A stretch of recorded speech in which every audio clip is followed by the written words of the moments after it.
Good morning everyone, welcome back to my new blog. আশা করছি সকলে খুব ভালো আছো, সুস্থ আছো। টাইটেল থাম্বনেল থেকে বুঝে গেছো আজকে ঘুরতে যাচ্ছি। আজকে খুব জাগ্রত একটা মন্দির যাচ্ছি, একদম ফুল রেডি। এটা হচ্ছে আজকে আমার লুক। আর টোটো চলে আসছে, আমরা এখন বেরোবো। অনেকটাই দূর, কিন্তু আমরা টোটোতে করেই যাচ্ছি। প্রণাম করতে যাচ্ছ তো এখন বেরোবো। তো ভাবলাম চলো ইন্ট্রোটা দিয়ে দিই, অনেকটা লেট হয়ে গেছে, তাই আগে আর ব্লগ করার ক্ষমতাও হয়নি আজকে। একবারে ফাইনাল লুকেই আসলাম। তো চলো ব্লগটা দেখতে থাকো, আশা করি আজকে ব্লগটা তোমাদের ভীষণ ভীষণ ভালো লাগবে। হ্যাঁ থাক। আজকে যে মন্দিরে যাচ্ছি সেটা হচ্ছে সতীর 51 পীঠের একটা পীঠ। চলো গিয়ে একবারে দেখো। তো আমরা সবাই মিলে বেরিয়ে পড়ছি। মা, চুলবুলি, এইদিকে হচ্ছে জেঠিমণি, এটা হচ্ছে চুলবুলির ঠাম্মা, সামনে বাবা, আর এই যে আরেকজন সদস্য যার যাওয়ার কথা ছিল না, দিদন। এই যে একজন সদস্য যার যাওয়ার কথা ছিল না, হঠাৎ করে প্ল্যান হয়ে গেছে, তাই না? দেখছো দিদন, তার মানে তোমারই কপালে ছিল অ্যাকচুয়ালি যে ঠাকুর দেখবা, দর্শন করবা, তাই না? বাবা কি হাওয়া দিচ্ছে। সাইডে বসা যাবে না, তুই বাচ্চা না, তুই তোর টোটোতে বমি পাইছি। চি চি চুলকে ব্যাগ ভর্তি চকলেট নিয়েছে। চকলেট বের করো একটা একটা করে সবার জন্য।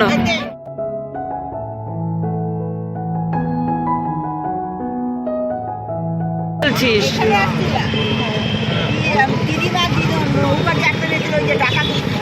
ও তাই নাকি? এইবার এই যে এই রাস্তাটা দিয়ে যাব, ওইদিকে একটা রাস্তা চলে গেল, ওই যে জলপাইগুড়ি টলপাইগুড়ি চলো, আর এই যে এই দিক দিয়ে যাবে এখন সাতপুরা।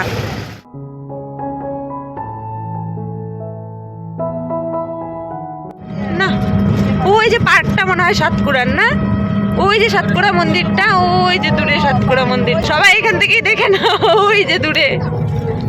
আমরা চলে আসছি, চুলুলি ঘুমাতে ঘুমাতে আসলো। ছি ছি ছি। তো আমরা মন্দিরে চলে এসেছি। সতীর 51 পীঠের অন্যতম মন্দির এত কাছে ছিল, মানে জানতাম না পর্যন্ত, ভাবলেই অবাক লাগে। তো আমরা চলে এসেছি মন্দিরে। প্রায় কত কিলোমিটার আমরা আসলাম কালটু?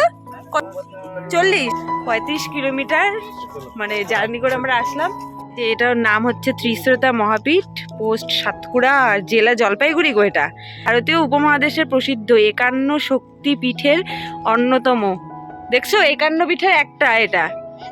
শিব ঠাকুর যখন ঘাড়ে নিয়ে সতীকে তাণ্ডব করছিল, আর সেই সময় বিষ্ণু ঠাকুর চক্র দিয়ে তার শরীরটাকে খণ্ড বিখণ্ড করেছিল, তো সেই মূর্তিটাই এখানে বানানো দেখো। আর মন্দির চত্বরটা বিশাল বড়, অনেকটা বড় এলাকা জুড়ে মন্দিরটা। চলো আমরা মন্দিরে যাই, তারপরে গিয়ে একবারে তারপরে বাইরে বেরিয়ে তারপরে দেখাচ্ছি মন্দির চত্বরটা। চলো তোমাদেরকে ঘুরে দেখাই তার আগে। বাইরে থেকে যদি কেউ এসে এখানে থাকে তো তার জন্য এখানে জায়গা করা, কিন্তু এখন মনে হচ্ছে না কেউ আছে, সবটাই বন্ধ করা। আর এইদিকে দেখো সোজাসুজি একটা স্কুল পড়ে, স্কুলটার আগেই কিন্তু এই মন্দিরটা। তো চলো এখন মন্দিরে ঢোকা যাক। দেখো জায়গাটা বিরাট বড় একটা জায়গা জুড়ে মন্দিরটা, তবে এটা কিন্তু খুব বেশি একটা সময় হয়নি যে হয়েছে এই মন্দিরটা। এই মন্দিরটাকে অনেকে গর্তেশ্বরী, গর্ভেশ্বরী মন্দির নামেও বলে, আর এই দেবীর কিন্তু আরও একটা নাম আছে, ভ্রামরী দেবী নামেও পরিচিত। আর এখানে বার্ষিক পুজোটা হয় ঠিক যখন বাসন্তী মেলা হয় তখন বার্ষিক পুজো হয়, আর এখানে বিরাট মেলাও হয় সেই সময়। এখান থেকে একজনের কাছ থেকে শুনলাম এখানে ঠাকুরের বাম পাটা পড়েছিল, তো তার জন্য এই মন্দির। সতী যে আছে না, দুর্গা ঠাকুর, যখন হচ্ছে গিয়ে ওই রাগ হয়ে গেছিল, তখন ঘাড়ে নিয়ে পুরো ইসে করছিল না, তখন সব অংশগুলো চিটেপিটে পড়ছিল, তখন ঠাকুরের বাম পাটা এখানে পড়ছিল। তার জন্য এই মন্দিরটার নাম হচ্ছে গর্তেশ্বরী গর্ভেশ্বরী ত্রিশ্রোতা মন্দির। তো সেটা হচ্ছে সতীর আর কি 51 পীঠের একটা পীঠ। মা এখানে কি পড়ছে বলো তো? এখানে ঠাকুরের বাম পা পড়ছে, ভেতরে আছে গো। মন্দিরে ঢোকার পথে এখানে দেখো একটা বিরাট বটগাছ আছে, এখানে মনে হয় অনেকে মানত কামনা করার জন্য সুতোও বাঁধে। আর ঢুকতে এখানে প্রবেশ মূল্য মন্দিরে 5 টাকা করে। চলো এবার তোমাদেরকে মন্দির দর্শন করাই। সবগুলো মন্দির কিন্তু প্রায় একই আদলে তৈরি হয়। কিছুদিন আগে যখন কামাখ্যা মন্দিরে গিয়েছিলাম, ওখানেও প্রায় এরকম ধরনেরই মন্দিরগুলো, যদিও ওখানে অনেক মন্দির আর বড় বড়, কিন্তু ডিজাইনগুলো প্রায় কিন্তু একই রকমেরই হয়। আমরা তো এই রিসেন্ট জানলাম, আগে তো আমরা জানতামই না, এই ব্রিজটা হওয়ার পরেই জানতে পারছি। ও আচ্ছা, আগে মন্দির ছিল না। ও ওর জন্য অতটা না ফেমাস ছিল না আর কি। আর এখানে যে সতীর 51 পীঠের মধ্যে একটা পীঠ, এখানেই যে একটা সতীর 51 পীঠের একটা পীঠ, এত কাছে আমরা জানতামই না কোনোদিনও। হ্যাঁ হ্যাঁ হ্যাঁ, খণ্ড বিখণ্ড করছিল।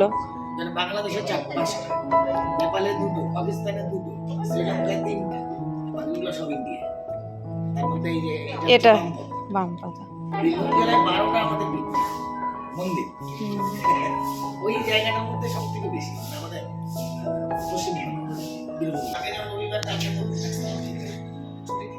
তো মা বাবা দিদন তারপরে চুলবুলি সবাই মিলে এখানে ধূপকাঠি মোমবাতি জ্বালাচ্ছিল। আর 1:30 থেকে 2:30 পর্যন্ত মন্দির বন্ধ থাকে পুজো দিয়ে আর কি, ঠাকুর বিশ্রাম করে সেই সময়। তো 2:30টার পরে আবার খুলবে, তো বাইরে যার জন্য মোমবাতি ধূপকাঠি জ্বালানো হচ্ছিল। তো এইদিকে আরও একটা মন্দির খোলা ছিল, এখানে দেখো আরও অনেক কিছু ছবি দেওয়া আছে।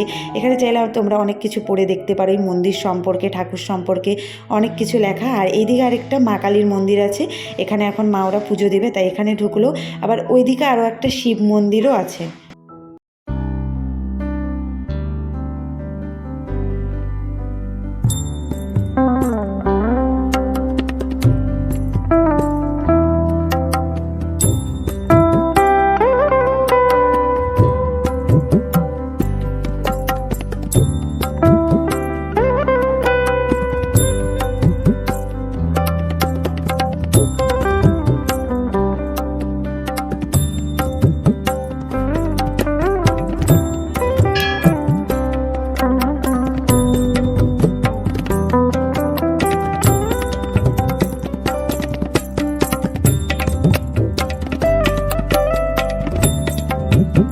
তো ফাইনালি মন্দির খোলা হলো 2:30 বাজার সাথে সাথে। আর এখানে এসে জানো কি হয়েছে, আমার ঘড়ির টাইম আধ ঘন্টা এগিয়ে গিয়েছিল, কারণ কি এখানে বাংলাদেশের নেটওয়ার্কটা হয়তো পায়, তার জন্য আমি খুব অবাক হয়ে গিয়েছিলাম। তো ফাইনালি পুজো কমপ্লিট হয়েছে। আর এখানে প্রতিদিন প্রসাদেরও আয়োজন করা হয়, এখানে ঠাকুরকে যে ভোগ দেওয়া হয় সেই ভোগটাও বেশ অনেকটাই পরিমাণে করা হয় আর কি। তো সেখানে আমরা ভোগও আবার পেয়েছি। তো সবাই মিলে আমরা এখন প্রসাদ নিচ্ছি, পুজো দিতে তো পারলাম না, আমার ব্যাড লাক।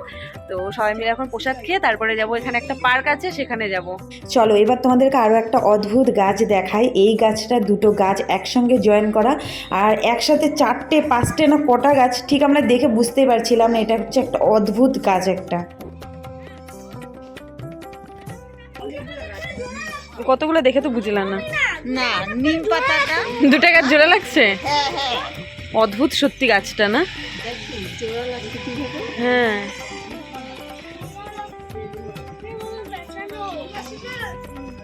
অদ্ভুত ভাবে জোড়া লাগছে।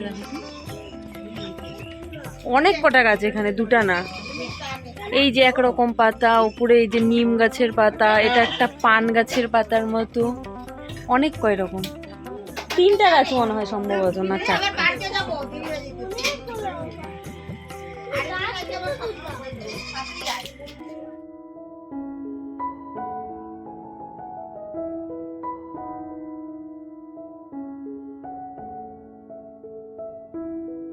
পার্কটা একদমই ফাঁকা দেখি গো।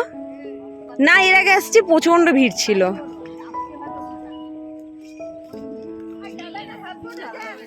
হ্যাঁ এই যে বাবা মুড়ি নিয়ে এসছে, মাছকে খাওয়াবে। আস্তে আস্তে, এটা পুকুর তো, এর ধর। ওরে বাবা বিশাল বড় মাছ তো।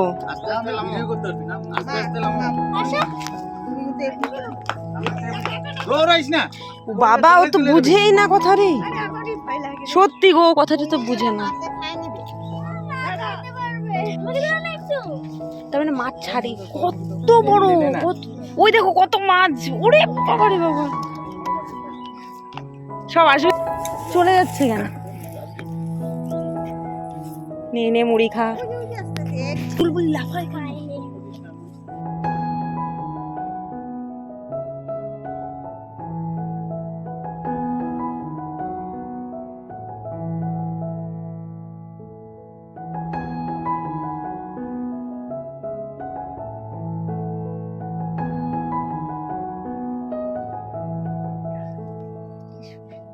তো আমরা মন্দির থেকে ঘুরে এসে ওখানে চা টা খেয়ে তারপরে আসলাম এই পুকুরে। দেখলেই মানে অজস্র মাছ, এসে ভিডিও করবো না মাছ, মানে তোমাদের সাথে কথা বলবো না মাছ দেখাবো বুঝতে পারছিলাম না। তো আমরা মুড়ি নিয়ে এসেছিলাম, এখানে সবাই মুড়ি বিস্কুট এরকম নিয়ে আসে। পুকুরটা বিশাল বড়, এলাকা জুড়ে খুব সুন্দর, আর পুরো পার্কটা অনেক বড়। এটা হচ্ছে বললো মনে হয় 14 বিঘা জমির উপরে এই পার্কটা করা হয়েছে, 14 বিঘা কি 12 বিঘা এরকমই বললো। আর বেশ অনেক কয়টা সিঁড়ির পরে দেখো, আর পার্কের চারদিকটাও না খুব সুন্দর করে বাঁধানো। আর সব থেকে মজার ব্যাপার, এত মাছ দেখলাম, এত মাছ, এটা দেখে প্রচন্ড ভালো লাগলো। ওই দেখ মাছগুলো দেখ ঘুরতেছে এখন। বড় বড় মাছ। আর এখানে মাছটা আর কি এখানে সৌন্দর্য, মানে মাছ এখানে ধরতে দেয় না। আর এখানে একটা কচ্ছপও দেখতে পাচ্ছি, এটা হচ্ছে সব থেকে আরো একটা মজার ব্যাপার। পার্কটা এখন ঘুরবো, মা ওরা ওদিকে পানের আসন নিয়ে বসছে, সবাই মিলে পান খাচ্ছে। আজকে না সত্যি বলতে একটাও ছবি টবি তুলিনি, কোনো কিছু না, মানে এগুলোই দেখে না মন্দির টন্দির সবকিছু দেখে এত ভালো লাগছে যে আর মনে হচ্ছে না অন্য কিছু করি। হ্যাঁ, ও বাবা কত বড় বড় মাছ। থেকে দুঃখের বিষয় এটাই যে মানে এখানে যে হচ্ছে মা দুর্গার মানে মা সতীর যে বাম পাটা যে পড়ছিল সেই পায়ে মানে পাটা এখানে রাখা আছে, যে ওটা লকারে রাখা আছে। তো বললো যে এখানে ভিডিও করতে দিবে, ছবিও তুলতে দিবে, কিন্তু মানে আজকে আসছি, আজকের দিনে যিনি মানে যার কাছে চাবিটা আছে ওই লকারের উনি আজকে আসেননি। তো যার জন্য দুঃখের বিষয় আজকে আর দেখতে পারলাম না। যাই হোক নেক্সট টাইম যদি দেখতে পারি। আর সব থেকে দুঃখের বিষয় আমি তো মন্দিরে যেতেও পারিনি আজকে, তো আমি হয়তো সামনে থেকে আমি তো দেখতে পারতাম না। তো একদিকে ভালোই হয়েছে এটা, নেক্সট টাইম আমি যেদিন আসবো সেদিন দেখবো, একদম সামনে থেকে সচক্ষে দেখবো, আর তোমাদের সঙ্গে অবশ্যই শেয়ার করবো। চুলবুলিকে দিয়ে একটা স্লো মোশন ভিডিও করালাম। পার্কটা দেখো জাস্ট অসাম, খুব সুন্দর। আর এদিকে রোডটাও বেশ সুন্দর, হালকা হালকা, ভীষণ ভালো লাগছে। দিদন কই? দিদন দিদন বসে আছে, বসে থাকো তুমি, তুমি বসো, আমরা ঘুরি। হ্যাঁ কি সুন্দর না গাছগুলো, এরকম কিন্তু বাড়ির দুই ধারে লাগাইলে কিন্তু কত ভালো লাগে না? এই গাছগুলো কি গাছ গো, ভালো লাগবে কিন্তু না, সাপ আসতে পারে না? চলো দাঁড়াও, সবাইকে ছবি তুলে দেই, ছবি তুলে দেই। এই জায়গাটা রোদ আছে, রোদ চলে যাবে। পয়সা লাগে নাই, পার্কে লাগে নাই, তারপরে কোথায় জানি টোটোতে লাগে নাই, মন্দিরে লাগে নাই, তো ফ্রিজ জিনিস থেকে সব কাজ করতে হবে। পারবো না তোমাদের কাজ করতে, এখান দিয়ে দৌড়াই যে একটা ভিডিও করে দে না, দিবি দিবি।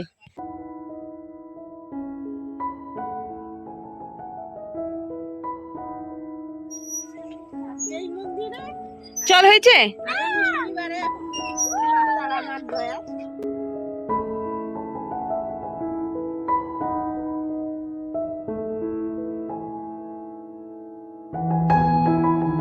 দোলনায় বসে কয়েকটা রিলস টিলস বানালাম, এখন বাড়ি চলে যাচ্ছি। ছবি তুললাম না আজকে গো।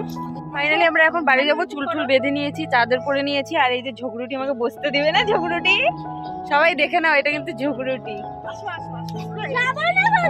এই দেখো কিভাবে ঝগড়া করে, মুখটা একবার দেখো, এর মুখটা দেখো। না বসতে দে আমাকে, দিবি না? এখন আর কত, আমি ওর কোলে বসি তাইলেও তো হবে বলো। সরো মা, উঠো, তুই ঠিক করে বস, কোলে বসি। যাচ্ছি বাড়ি, ঝগড়ুটি আমাকে বসতে দিল না, এই মুখটা দেখে রাখো। কোনোদিনও আর ভিডিওতে নিব না, কোনোদিনও চকলেট কিনে দিব না। লাগবে না, বের কর পেটের থেকে চকলেটটা, বের কর পেটের থেকে, বের করে নাও। বাড়ি চলো তোমা, ওর পেটটা কেটে বের করবো। তোমার লাগবে তো, তুমি কেন আমাকে।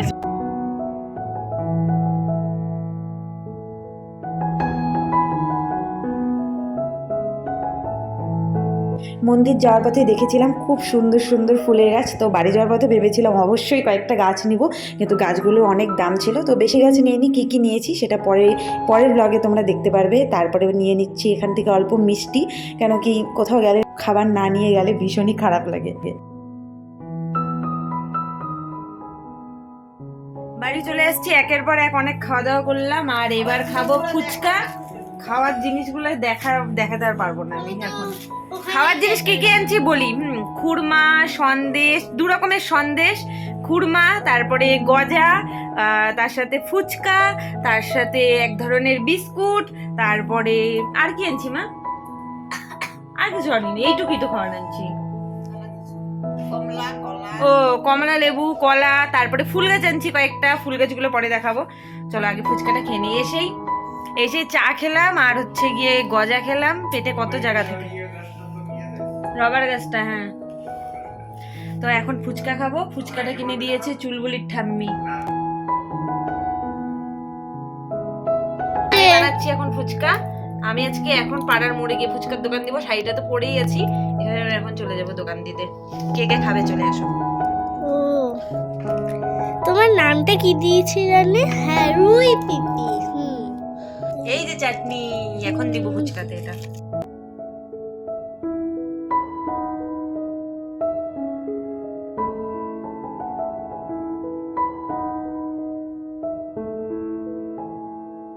কোনো ব্লগ করা হয়নি, এইমাত্র জাস্ট মেকআপ টেকআপ রিমুভ করে ফ্রেশ হয়ে আসলাম, এসে খানিকক্ষণ ফোন টোন ঘাটলাম, তো আর ভিডিও করা হয়নি।